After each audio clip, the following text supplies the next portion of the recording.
he's a player that most NFL teams would want to keep on their roster. When the Lions were unfortunately besieged by injury, they were forced to go out and make a trade.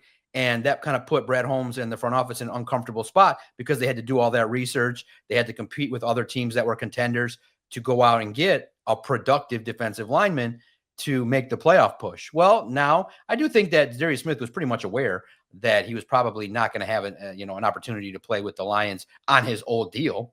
I think that the Lions are not going to just do that to players. But when Brad Holmes says, hey, we just couldn't simply afford him, that kind of stamps home that, okay, the salary cap is something the Lions are going to have to address, that they're not going to just, willy-nilly pay players and finagle the cap and make it so that the player that they want to keep that's young and productive, they don't want to have any handcuffs or anchors to be able to prevent themselves from making a move. But what was your reaction when you heard that the team is still in contact with Za'Darius Smith's agent, that the door is not closed on his return, but if he does return, he'd have to play on a contract clearly lower than what he could have earned based on his old deal? It makes sense, but I do think that there's still maybe a potential for Za'Darius Smith to play with the Lions, but I think it's a long shot at this point.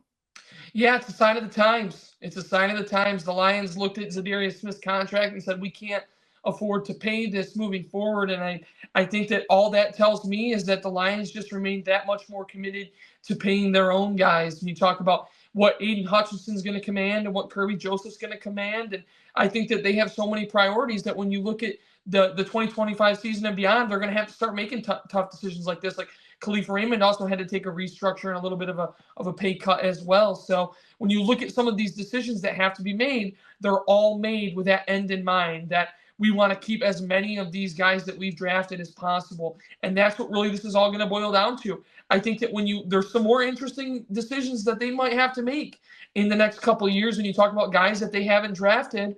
One of them being maybe Alex Anzalone. Now, I'm not advocating for them to part ways with Alex Anzalone, but this is the last year of his current contract.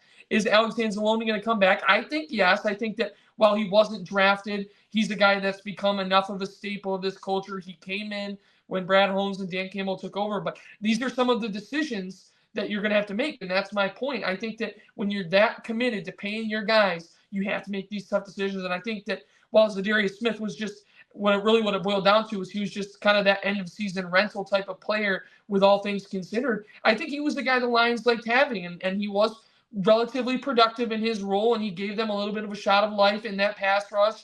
And I'm sure that, I think myself included, we maybe had a little bit higher hopes for what he'd be able to bring, but he had a modest production while he was with the Lions, and this is a tough decision they had to make, and I'll be interested to see if this is the end or if this is kind of the beginning of a theme that we're going to see over the next few years.